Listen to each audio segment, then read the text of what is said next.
Et bonjour et bonsoir, selon l'heure à laquelle vous nous suivez chez vous à la maison. Quand on dit bonsoir, on pense aussi à Madame Annie Mayo en direct des États-Unis et on pense aussi à Tété Lusamba. Pourquoi oublier Francis Mayo? Tant on peut se ramener bonsoir parce que tu dis qu'il y a un petit peu à 9h, on parle à la 22h, tu peux 23h, et on peut se ramener. Tu peux s'inviter Johnny Luko en direct du Canada. Un grand bonjour aussi et à toi et on s'excuse pour cette absence. Tous ceux qui m'ont absent, tous ceux problème technique pour comprendre un peu ma caprice et ya chaîne Nabino. Et on se toujours pour soutenir Bisso. Vous avez causé la soutien Nabino. Abonnez-vous massivement, c'est votre chaîne. Nous sommes là rien que pour servir le peuple.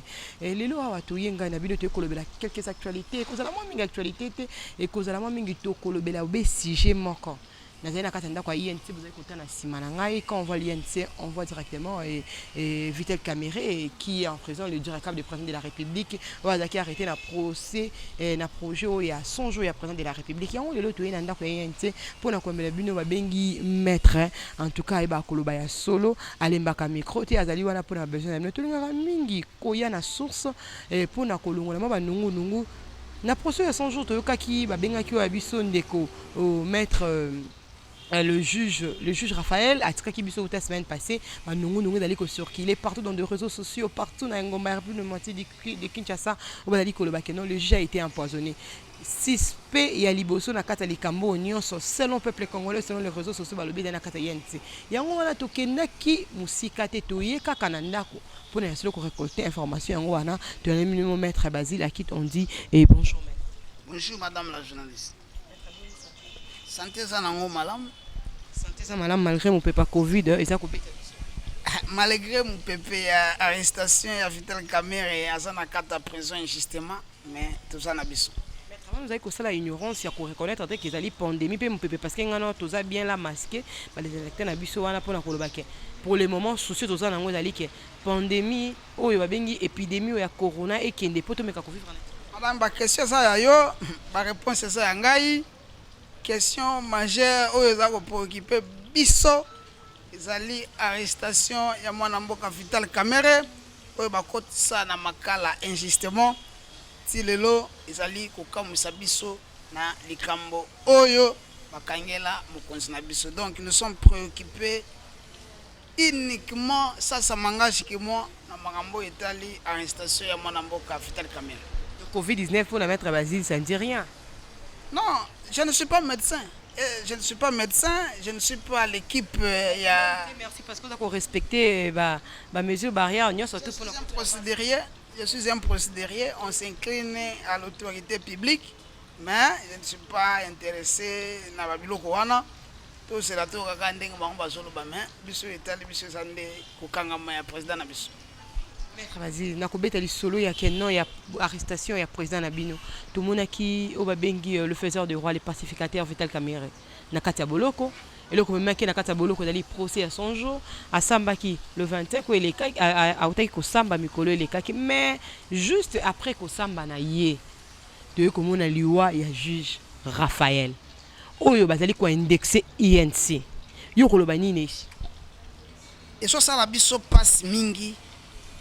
Parce que le président Nabiso a un sujet, il y a acharnement, il y a un sujet, il y a jalousie, il y a haine pour Nabiso, il y a un sujet, il y a diabolisation vis-à-vis de l'opinion congolaise qui est internationale.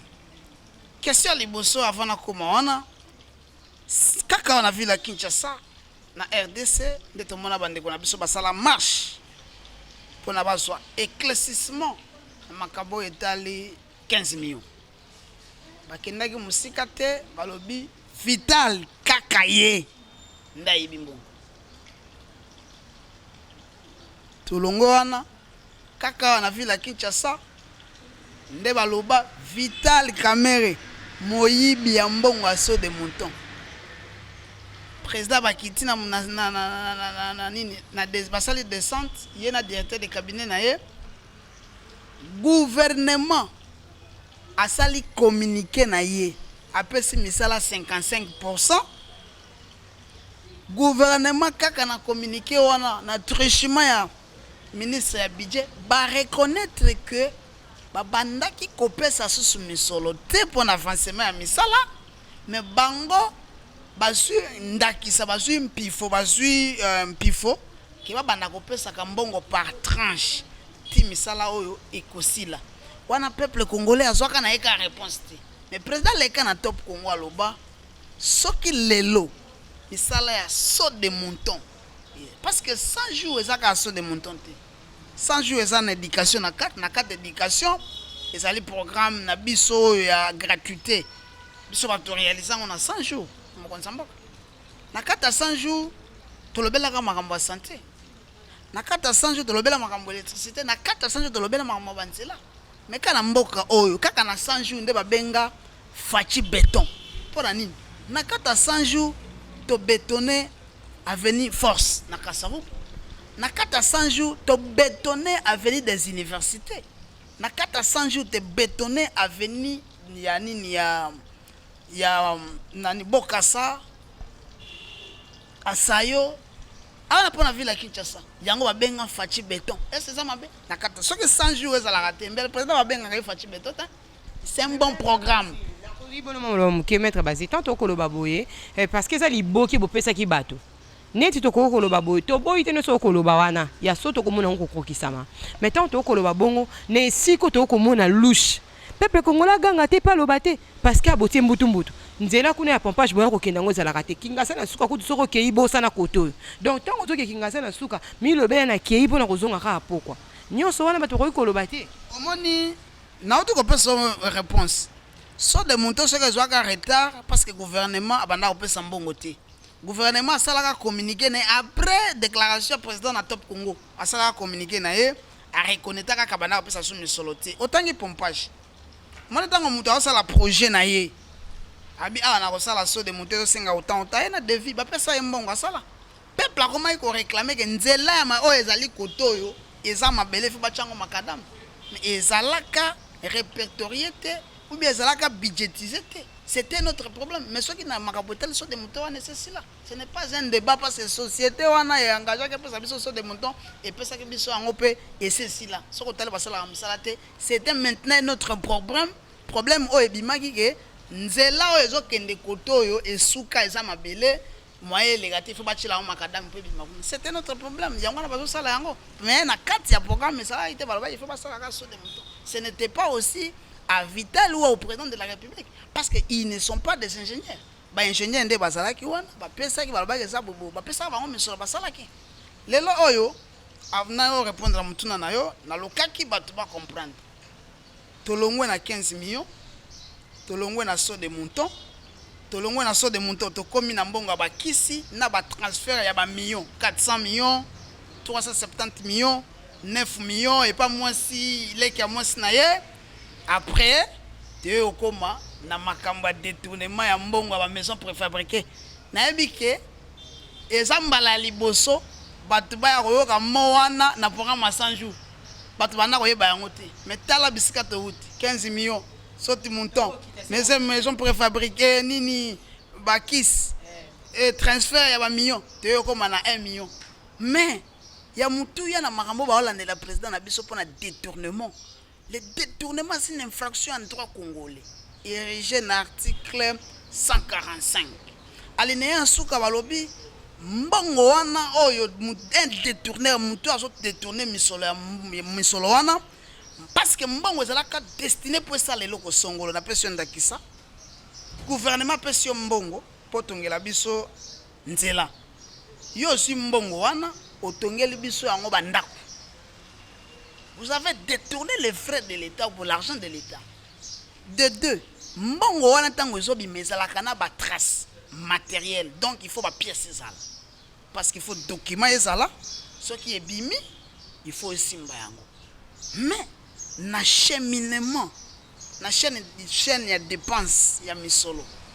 Ezali ni part au commun na président national. Un, les contrats ezalaki conclu na bitakwira.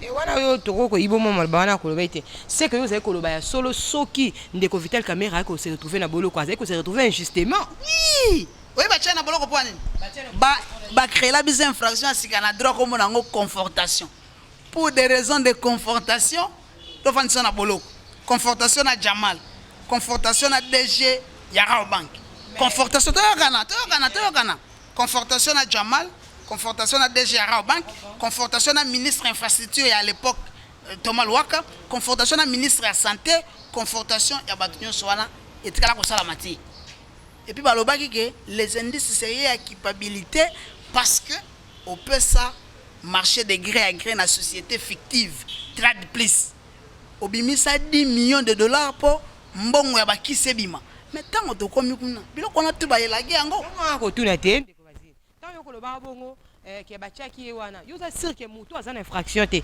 asengi liberté provisoire première fois rejeté deuxième fois rejeté ako boma na kati boloko kaka pona confrontation no ekoloba kasi yango to yebsaka bino ke non na dossier avec ce n'est pas un dossier judiciaire c'est un dossier politique bondimaka biso te lelo ebozo mona yango mais en droit ata baboye to pesa point de vue mais mutu oyo bakangi parce que infraction il y a arrestation arbitraire ezalaka c'est ça reconnu na RDC bakokanga mutu pe arbitrairement bakangi mais bayolakisaki bokangaki sans respecter mibeko ezalaka pe punissable Vital Kamerhe bakangi pour des raisons de confrontation atikala kosala yango te oyebi asala confrontation na Bitakuya confrontation ezalaki moko il faut basisa yango parce que baso ba conclusion tango Bitakuya ye azo patapata babimiseli document pièce contre pièce Bitakuya atali amitali abi mais awa ndena sawa na prison ko nakotikala pe awa Bitakuya imo asali banda zo circuler yoka awa ndena sawa nakotikala awa ti abi papa osali ko reconnaître ok eza ngai balobi ndenge ekei tosuka awa to continuer confortation mukolo oyo koya ti lelo confortation ya te après Bitakuya akomeli président Vital parce que ba téléphone à papa et pas maman Amida alobi akomi na Swahili alobi mukubwa nazana posa to solola na yo pona dossier na Vital alobi te eza mambo solola te ce sont des questions d'état il faut ya koloba ngo na miso bato Bitakuya mutasinya contrat na Jamal et Jamal pe azwa mbongo na ye budget finance banque centrale batangi pe na compte biska ba transfert bana omane ya bakenda na banquette musika bake kotala banquette ti na banque bamoni ke mbongo ekendaki na compte ya Jamal mbongo ekenda na compte ya Jamal ye moko mbongo ekonta na compte ya Jamal Tsani mbongo donc mbongo nyonso ebima ekenda pe et pas bateau Jamal batuni ye alobi bana na ngai cousin na ngai banini mais à reconnaître que la jamais solo so détournement na niveau wana Vital a participé parce que monto il fallait zo mbongo andimi ka zo mbongo na ye au moins était Vital sur cette question il est pour rien pour bolobi kaka fana na boloko ne lokwana c'est justement et puis liberté provisoire c'est ezali reconnu na procédure ya mibeko ezali ngonga na kolobaka po ete totala banzuzi wana ba ko sangana bato na mayele basangani bandimi ko bomba Vital Kamerhe na boloko c'est que na mwa nungu mwa mangu mo ekolekana na sawa biso to ko yebaka te o to ko yebaka te parce que muto oyo azana infraction te ba ko bomba na boloko na tina nini bango ba ko bomela peuple alandaki audience à liboso tosalaka na débat ya ba photo si je ne m'abuse pas avant audience to c'est les 11 bino boyiba ba million bo transfert ba million et pas ba ndeko basi na bino bana na bino na bana to comme une audience Jamal alobi atikala ko emona présidente veka pa alobi atikala ko yamba ete ba misali biso ba photo dossier ya million elali bakanga photo basalaka boye basalaki boye deuxième audience moto na maele moto na bwanya toke ne paye yango kana ko boya te yo maele moto na bwanya tant to ko zonga ka muke na sima na lisolo yango ya ndeko Vital Kamerhe Kamerhe na bokonzo pe ba peto nyo so ya kozalaka nango comment fait-il o ekolobaka ye moko alobi ete ngala sinya ko be ba papier yo ko sinyaka ba papier ya ba millions ya binene ya ba montant o ezali mbongo ya ekolo na muto yo monate et pour cela na été o comment likambo ndenge ne sa louche te katikati na eloko mo ko lekaka katikati omoni république ba gérer kango bongo te administration fonctionnaire avant le cas comme na présidence te bidaya ke lekaki na ba chaîne nyonso et puis ya mutu yazali batuni Vital Mutuna quel était votre rôle dans le programme à 100 jours concepteur. C'est pour conseiller. Donc, il y a une conception. Et puis, au banda qu'on participe à la réunion de mais j'attends que le directeur de cabinet. Le directeur de cabinet vient là, il représente le président de la République. Parce que vous comprenez alors, au lobby, le cas, il y a un président lobby, bino bozo ko sepela, pour que mouta signé contrat dans la République, ba exécuter yango te, et ko beta 10 ans, 20 ans, botiki yango bozo sepela. Maintenant, le président Facha lobby, dans mon époque, il n'y aura pas de chantier inachevé. Baza ko exécuter le kosongolo, te to komi bandoki. Non, le président a amené le changement. On a vital, yango monaka cap pour le changement. Et ali plateforme wana. To un changement. Et là ko que zali mbongo eza ya mboka. Misala pesa misala ya mboka. Mbongo il faut bima. Allez, président pesi mi beko. Mbongo bimi. Et puis mbongo wana ça misala. Lelo gratuité na na sepela na ngote. Lelo na moni ba okanga ba photo na so de monte eza na Mandela. Et comme pesa kitoko na butu so leki wana obi na sana poto. Mais il t'ikali libère là pour même pour 100 ans. Qui ont fait ça? C'est le cap pour le changement. Chapeauté par le président de la République Félix Antoine Tshisekedi Tshilombo. Programme président eza malamu mingi. Eza programme ko soutenir yango.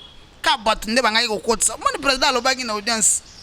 Batu bazo pour natimo ba futilité pour ba cha confusion. Mais na kata confusion baza incapable ya ko bimisela biso belement. On détourne mbongo kaka oyo simba. Le président a dit qu'il a simba mbongo te, kana banque te, a dit qu'il a pu la ministre ya finance te, a dit qu'il a pu signer document te, contrat pe et ça qui signé na République parce que c'est le ministre de développement rural, il y a un ministre de la République, il y a un signé contrat, lelo yo kan church plus de 270 maisons, na Mujimai plus de 125 maisons batongi, bazo continuer pour ça mais ça là 1000 sur 1500 sur 1500 maisons. On se retrouve qu'il y a rien qu'à 250 mètres. Yoka ezaboyo ezaba site na site le des sites o misala c'est ça mais banda comme ça na ba port ba belle ezali ba belle ezaba document o tester que non ezala wala ba facture o so mari biloko mais o za na facture na yo ezo tika so to me mabiloko ya na ndaku so to ba memela yo ba belle ezali mutu andimi ka so azo mbongo ya République asoma biloko mususu pas ça poser bozo benga ngo détournement non on comprend rien.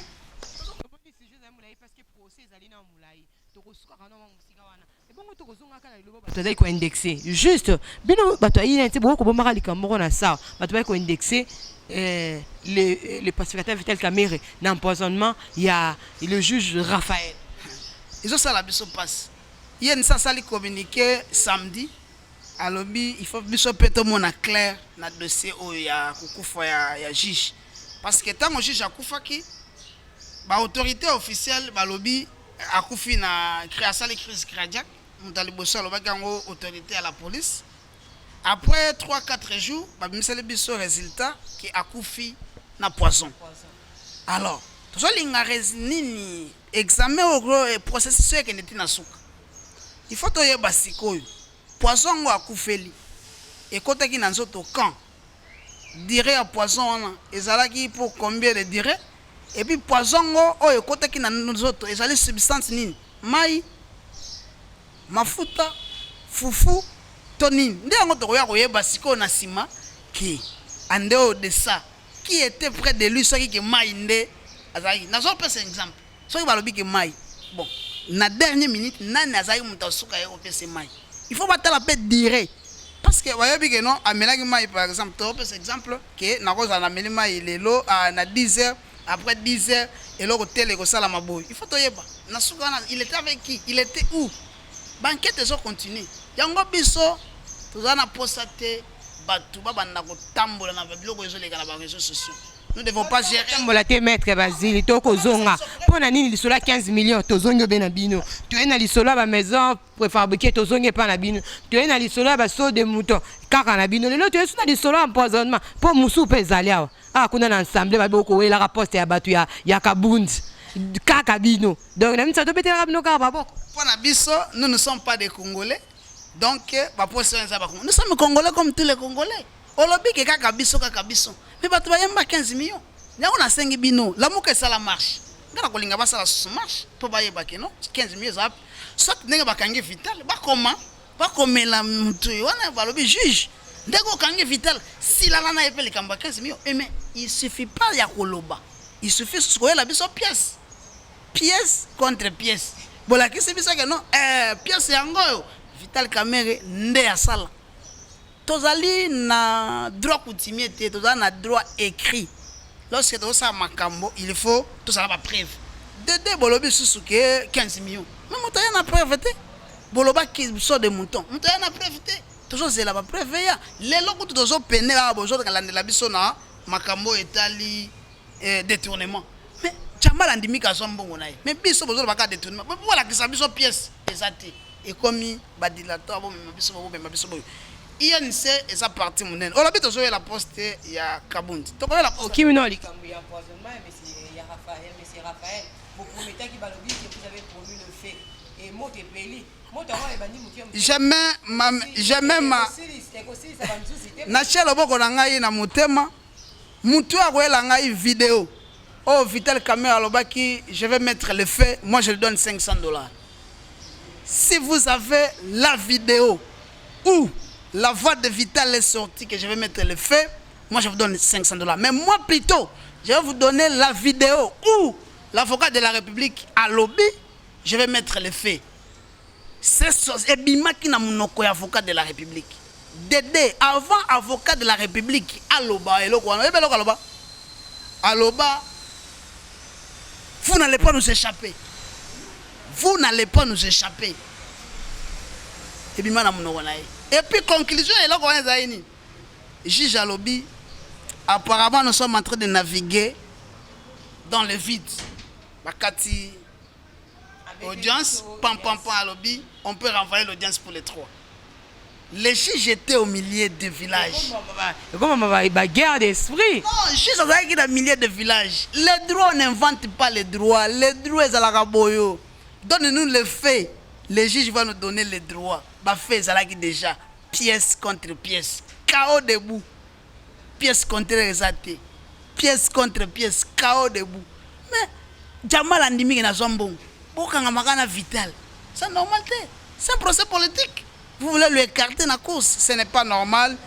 Bisso, tout allez na bisso à l'aise. Kaka boyo, nde bazali na mwana Yesu. Yende pour ni nazoteya. Pour ni nazosala boyo, mwana muke. Bake bakangi, babo maeka. Bache muhimbi na mutu na bopo na mino mibale barabas na nani bopo na babo maka Yesu. Babo ma Yesu justement. Mais comme ça y mwana na Nzambe, assez quoi. Vital Kamerhe, c'est un bon gestionnaire. Et il est là, il a les soucis, il a de bons projets pour la République. Et à Tchaka, on a un nyonso pour la Moussala. Hollanda qui porte-parole, le président de la République. Lorsque Vital Kamerhe azan, tant azali na présidence, toujours sentir rien. Tant qu'on pas azaté, toujours sentir peut qu'azaté. Ça dit beaucoup.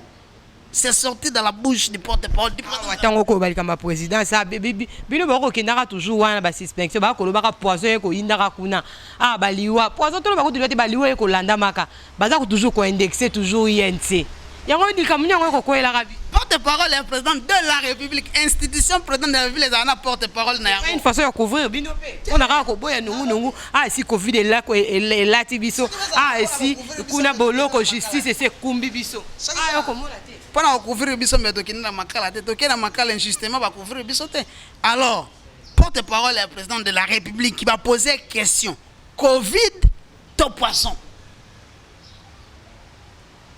alobi covid mais bolingi suni en dehors de porte-parole et présidence bolingi suni na covid en cas na présidence ni covid to poisson alobi poisson te mais covid mais bolingi suni bino bako boya ba muntu officiel alo ba bozo contredire est-ce que apara ena na oloba susu ezali peka boyo Kamerhe mo ida covid ngo ezo mona INP Kamerhe na wana na Allemagne soki na Londres soki na Belgique Kamerhe mo yibia 15 millions président de la République à lobby jusqu'à ce jour j'ai la confiance de mon directeur de cabinet donc en quelque sorte à lobby Timo Kolalelo a convaincu que Kamerhe a 15 millions wana bozo ka ba réponse te donc toza na mboka ni donc biliwango so mona kaka bata IDPS INC kuna na présidence bat bazate INC dans combien de bat na présidence c'est ça mutuna oyebisi soki 100 et quelques soki 80 quelques yen ça va combien? Vous avez une réponse? Si on n'a pas ça mon exemple, c'est 17 conseillers principaux, 17. Yen ça en a 2. Les restes va t'aider. On dit voilà Covid et moni bango. T'es n'a pas ça exemple pour malgré minimum obozali Covid et moni binoté. Ndela gaba taide pesa. Na ebisi. Yako kubunda kuna na poste kuna ya kaboza ko la poste kabunda. Te yoka. Wana ezali ba débat ya caniveau. Yen ezali clair. Poste ya bureau ya vice-président de l'Assemblée nationale, eza IDPST, eza ya cash. INC IDPST, on a ba député sur 56 sur 54. Toroyo ko za poste wana te tozwa kiango au nom de la coalition Cash FCC. Ne ba pesa biso yango. Comme biso de lobaki au nom de l'honnêteté scientifique comme l'oblige, INC azali na ba député ebele IDPST na ba député ebele ko le kabiso. Ok, tolobi batinda mutu. Batinde mutu. Maintenant mutu wana kei akwei. L'IDPST estime que na moment oyo bango bazo trouver ce important. Ça c'est le communiqué du secrétariat général de l'IDPST. Bazo trouver ce important. Bazo se intéressé na poste wana. INC lobi non. Kashi c'est INC IDPST.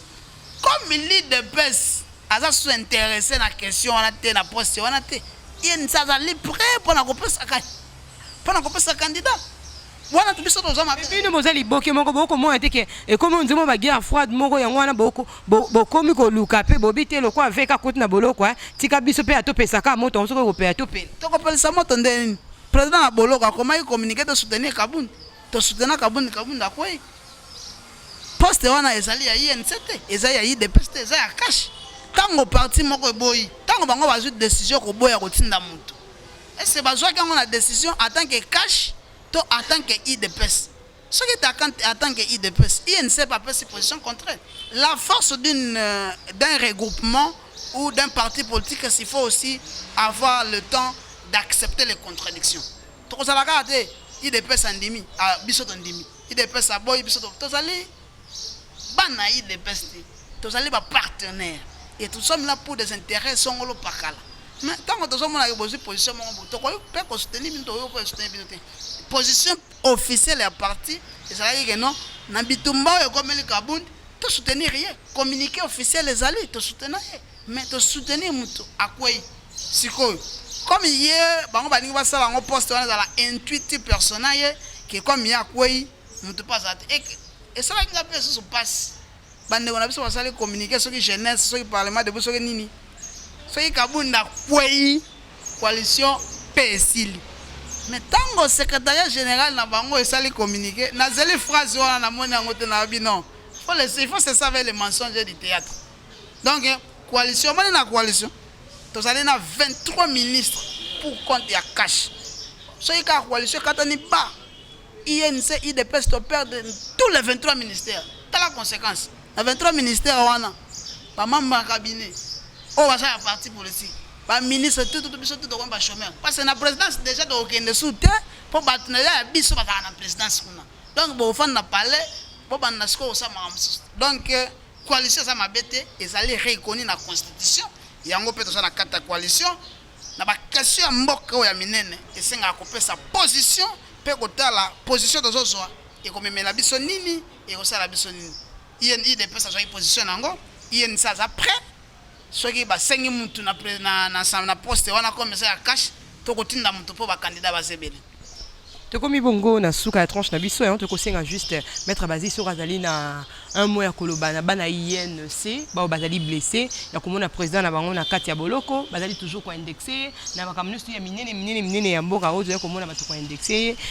peuple dali ya kolemba pe dali kolela et puis na ba oyo bazali toujours na colère contre président ya INC koloba ete ya solo makamabe no so ba ko pakola kana elongi ya solo ete mutasali ya to sali bato mayele to sali na 21e siècle de vitesse. Oyo mututu azana quand même moi capacité à koyeba mo eloko moko yango INC sengaka audience à la public na yebi ke biskato zalaki na biskato zokende mutuna mutazo sama vérité na ye INC azali parti monene ezali ko senga na ba militant nyonso ba CDT na manipulation to na ba provocation oyo bato bazali kosala. Il suffit qu'à te koloba que no vital ayibi mbongo ya 15 millions mais sans que ya ko prouver yango et lelo bato comme osala bango soni balobela question wana. Alors biso toza na biso prêt tolingi justice et ça musala yango et puis ba prescrit constitutionnel et salama et puis justice ezala équitable procès oyo biso toyebi ke tokobima tête haute parce que ba grève to ba infraction olandela biso totikala ko participer na yango te totikala ko sala yango te jamala ndima mbongo azwa mbongo na ye makambo pe salama tonga soki banda kuna ye soki banini donc biso toza kuna te INC eza ko soutenir mokonzi na bango ya parti Vital Kamerhe et puis jeunesse batu banso tozali focaliser na procès tozela les trois tozela ba procès mususu soutien total na président na biso et que makambo ekende na lulenga malamu to boyi batu pesa ba injonction na justice justice sa mibeko esa musala onde mibeko pe esengela mi kusala.